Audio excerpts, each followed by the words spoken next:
নমস্কার। আমি ডাইহাটে রাস সম্পর্কে কিছু অজানা ইতিহাস অশেষদার কাছ থেকে শুনতে চাই। তা আপনারা দেখছেন আদিত্য ভিডিওর মাধ্যমে। তা আমি অশেষদার বাড়িতে এসেছি, অশেষদার কাছে একটু জানবো। আপনি একটু বলুন ডাইহাটের ইতিহাস আগে কীরকম ছিল, বাবা কাকাদের আমলে কীরকম শুনেছিলেন রাস, আর এখনকার প্রজন্ম তো আমরা দেখছি তা কতটা পার্থক্য হয়েছে রাসের। আচ্ছা আচ্ছা আচ্ছা বাবা কাকাদের থেকেও আমাদের রাসের মজার ব্যাপার হচ্ছে আমাদের রাস 1000 বছরেরও পুরনো। তখন অবশ্য রাসের নাম পট পূর্ণিমা ছিল বা দেওয়ালি ছিল। তখন রাস নামটা আসেনি। রাস নামটা শুরু হয়েছে মোটামুটি 450 বছর। তো এবার একদম খুব পুরনো দিনে যদি চলে যায় তাহলে তখন কি হতো, তখন আমাদের যে এই যে ইন্দ্রাণী নগর বা ইন্দ্রাণী তীর্থ, এই ইন্দ্রাণী তীর্থে কি হতো, এই ইন্দ্রাণী তীর্থে বিভিন্ন শাক্ত দেবদেবীর মূর্তি পটে এঁকে এই শোভাযাত্রা পরের পূর্ণিমার পরের দিনকে মশাল জ্বালিয়ে শোভাযাত্রায় বেরোতো, ঢাক ঢোল বাজিয়ে শোভাযাত্রায় বেরোতো। তারপরে বিবর্তন এলো কি রকম, তারপরে এলো মশালের সঙ্গে এলো গ্যাস লাইটের দিন গেল। তারপর এলো জেনারেটর, নিয়ন লাইট, টুনি, চাপ টুনি, আজকে এলইডি। এই যে এগুলো হচ্ছে লাইটের বিবর্তন ঘটেছে। ঠাকুরেরও বিবর্তন ঘটেছে। ঠাকুরের আগে ছিল পটে আঁকা, তারপর এসেছে মাটির মূর্তি, কিন্তু সেগুলো ছিল বেশিরভাগই ছিল থাকায়। এখন থাকাও নেই, থাকারও পরিবর্তন হয়ে গেছে। ও হ্যাঁ, থাকার গল্প বলতে গিয়ে একটা কথা মনে পড়ে গেল। আগে আমাদের চাউলপটিতে যে কৃষ্ণকালী হতো আর ভাউসিংয়ে যে রায় রাজা হতো, এই তখন আমাদের এই সুভাষ আমাদের এই পুরনো কান্না কাটোয়া রোড বরাবর প্রসেশনটা চলতো এবং পরস্পরকে ক্রস করতো। এই ক্রস করার সময় ওই দুই ঠাকুরের মধ্যে মালা বদল। এটা একটা অদ্ভুত পুরনো দিনের ইতিহাস। আজকে আর সেই সুযোগ নেই।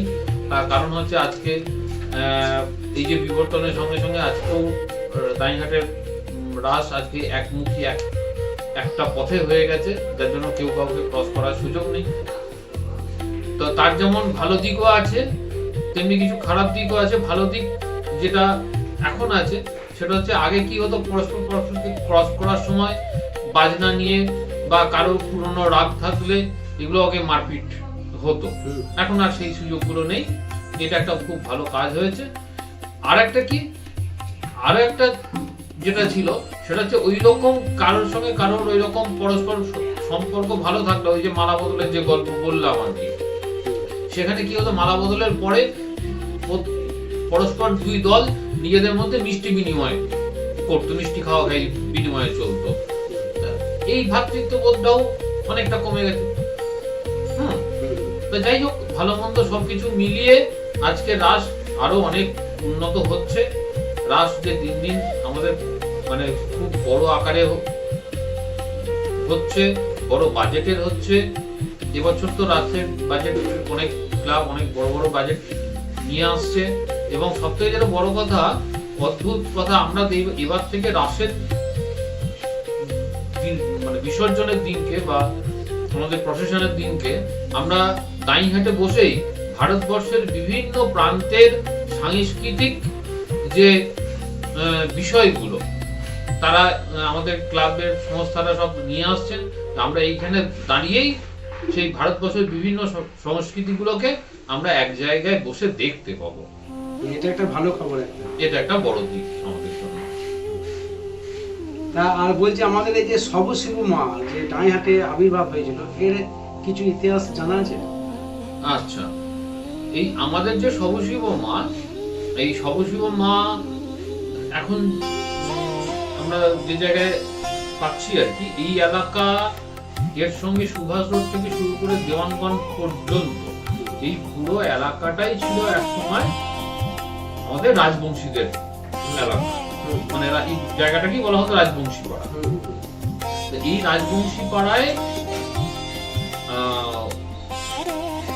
এক রাজবংশী সাধক আর কি, এই রাজবংশীদেরই একজন সাধক ভগীরথ সিংহ আজ থেকে প্রায় 350 থেকে 400 বছর আগে উনি এই পুজো সবশুভ মায়ের পুজো প্রচলন করেন।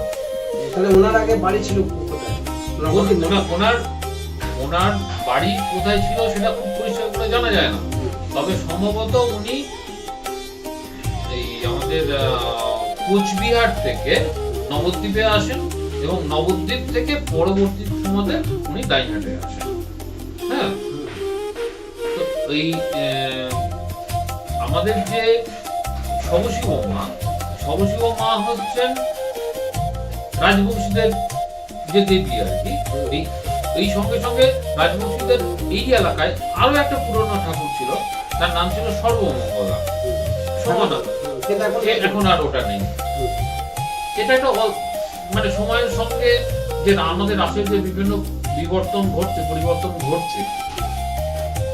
আমাদের যে বড় কালী মানে ভাস্করদের যে ভাস্করদের বড় কালীর পাশেই যেটা কি পাড়া, ব্যানার্জি পাড়াটার আগে পুরোনো নাম কাছারি পাড়া, ঠিক আছে, এগুলো কাটবি তো খুব কষ্ট করে নিস। কাছারি পাড়ায় ছিল ওই বড় কালীরই সমান আর একটা ঠাকুর, তার নাম ছিল কায়েত কালীও এখন আর হয় না। তো এই যে বড় বড় ঠাকুরগুলোর যে এই যে দেবদেবীগুলোর যে পরিবর্তন হয়েছে, আবার সময়ের সঙ্গে অনেক নতুন ঠাকুর এসেছে। যাই হোক, শেষমেশ আমাদের দাইহাট আজকে আমরা গর্বের সঙ্গে বলতে পারি শান্তিপুর, নবদ্বীপ এগুলোর সঙ্গে প্রায় তাল মিলিয়ে চলার মতো ক্ষমতা রাখে। এবং আমি দাইহাটবাসী হিসাবে আমি আপামর জনসাধারণকে অনুরোধ করব এবছর রাস খুব সুষ্ঠুভাবে হোক, এবং বাইরের মানুষ আপনাদেরকে যারা বাইরে আসেন দাইহাটের বাইরে, তাদেরকে অনুরোধ করব আপনারা দাইহাটে আসুন, আশা করি আপনাদের আমরা নতুন কিছু দিতে পারবো।